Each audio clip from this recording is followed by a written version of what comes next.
Вървяха тихо гладни, уморени из мрачната гора, четниците на Хаджи Димитър и на Стефан Караджа. Караджата вървеше най-отпред, като лъв предвождаше момчетата. Не се страхуваше от дяволската ярост на заптиетата. Като тигър влезе в боя пръв, не се страхуваше войводата ни от писъци, ни от кръв.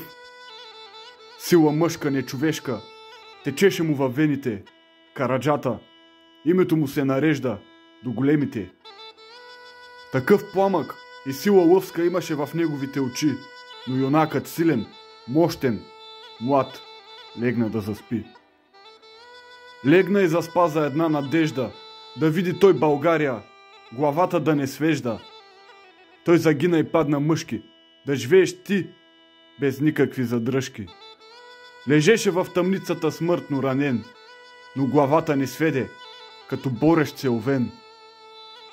Не успя да си дочака турската присъда, загина той, кървящ, в сладка мъка.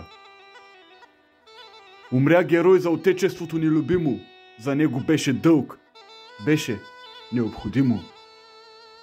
Търсеше и той духа на хаджията, но не го откри, твърде мрачна бе килията.